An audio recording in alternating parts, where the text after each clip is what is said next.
I got married at the end of March this year, so a little over a month at this point, month and a half-ish. And my husband and I were able to keep our wedding pretty low cost, all things considered. Wedding is a very huge, expensive party thing that you can do in your life. And we did a lot of things that some people might consider like settling or, I don't know, cost-cutting, budget. But it ended up working out to where we didn't have to go into debt. We still got a ceremony and a little get-together without it feeling like just a little elopement or courthouse, which we both agreed that we would feel bad if we didn't go through with having an actual wedding, even though what's important to us is having a happy, wonderful partnership, marriage, and so I'm just gonna go over 6 things that we did as a couple to make sure that we didn't go into debt. And I'm pretty sure we spent under $5,000 on the entire wedding and honeymoon. So let's just dive right into the things, and I'm going to kind of put up some footage / pictures where I kind of can. We don't have our wedding photos back yet, which is a perfect transition to number 1, is that we did not have a professional photographer or videographer. That is something that a lot of people aren't willing to compromise on. What we did have is we splurged, and we purchased a 360 camera.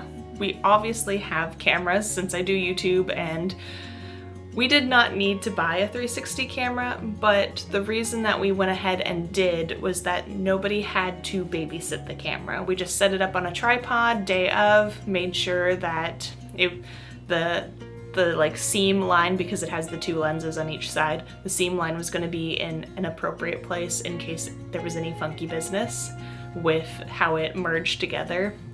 So we got it all set up. My husband and the groomsmen hit play and people filed in, and we got the whole ceremony 360 view. We got everyone's entrance, we got the crowd, we have our vows and everything.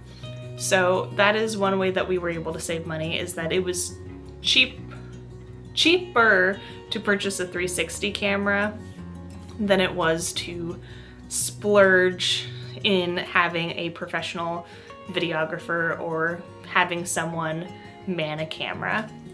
So that was something that we were able to save money on. For actual pictures, our brother, Connor's brother, my brother-in-law, so kindly took photos for us. He heard day of that we didn't have like an actual photographer and that we were just going to, you know, not take professional photos day of. It's something that was important to us to have photos, but we also were totally fine with just going to have photos taken at some other point, have family photos done. But Frankie stepped up and he helped us by taking pictures, and he still currently has the pictures. He's taking care of them.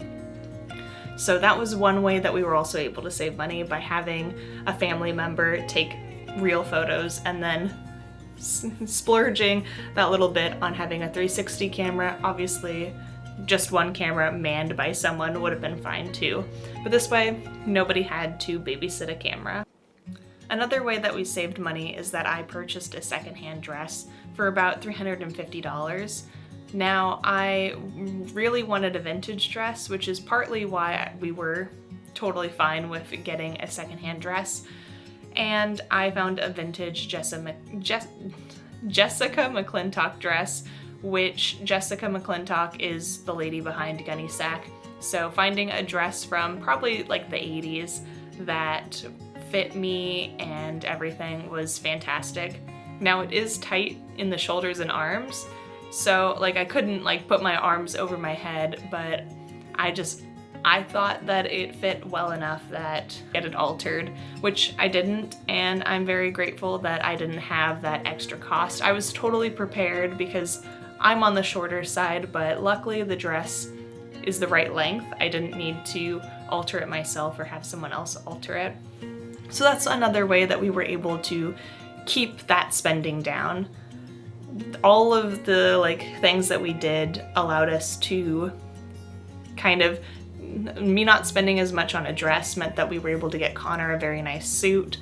So everything in our budget kind of like flowed into one another. So it's like, because we saved on this, we were able to get a 360 camera to record it. Because we saved on my dress, it didn't feel so bad about getting Connor a nice suit to own. Another element of our wedding that I carried was a bouquet, and instead of getting fresh flowers or having dried flowers, I ended up doing Lego, which when I was like pricing out the cost, it ended up being about the same for one like fancy bouquet as it was getting several Lego flower kits and building my bouquet with my husband. So it ended up working out to be more cost effective to do that, especially since I knew that I would want to have my bouquet preserved in some way. So if I were to get fresh flowers or artificial flowers, I would want to have my bouquet. So I will get to keep my bouquet, it's Lego, and that is another thing that we did for our centerpieces. We did no fresh flowers. It ended up being more cost effective to kind of go the Lego route overall. So we got, it's not Lego brand, but we got like advent calendars where each box day is a flower. So we set those out as kind of like party favors, and then we had little vases where you could build your flower and then put it in the vase kind of on display, and then any other flower details were artificial. Another way that we kind of kept costs lower is that our guest list started at 50 people. We kind of narrowed down the people we wanted to invite. We invited about 50, 55 maybe, with all the plus ones, and then as like people responded back and like it came closer to the event, we kind of ended up with the final number being around 28 to 30 people, which definitely helped keep costs lower by setting a max number of people to begin with, by making sure that we were only inviting a number that we could support having at our wedding and having a good time. And then obviously people needed to either financially couldn't make it or needed to just back out for whatever reason. That brought our number way lower, which meant that we had a lot of extra food, but we knew for a fact we weren't going to go bankrupt with the amount of people that we had. Another way that we kept our wedding more cost effective was not having any hard alcohol. I know a lot of people like to have a wedding cocktail or wedding drink, and we kept it to just Prosecco and mead. Mead is a honey wine that Connor makes, so he made a big batch of mead for us, but we also got Prosecco. So it ended up being more cost effective, and while we still needed a banquet permit in order to have alcohol at our event, it also just was way more cost effective by not having the more expensive alcohol or having a lot of mixers. We had orange juice, we had coffee. Our wedding was a brunch theme, so having the Prosecco to be like mimosas and that sort of thing for toasts made more sense. Then finally, for our venue, we were lucky enough that our local area has several venues that are open to the public to rent. They're buildings owned by the city. So we were able to rent we got it for a full weekend.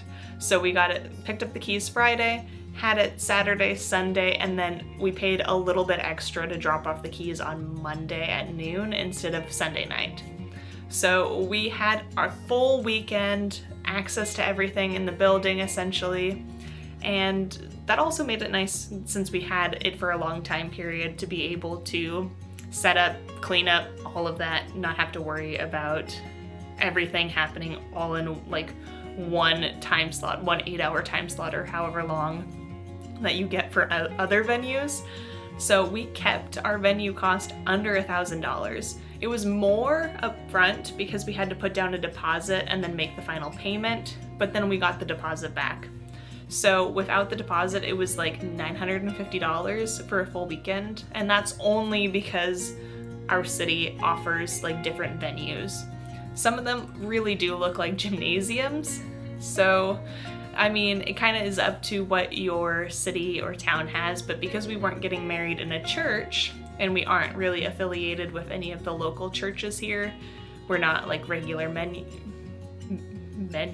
members of any local churches.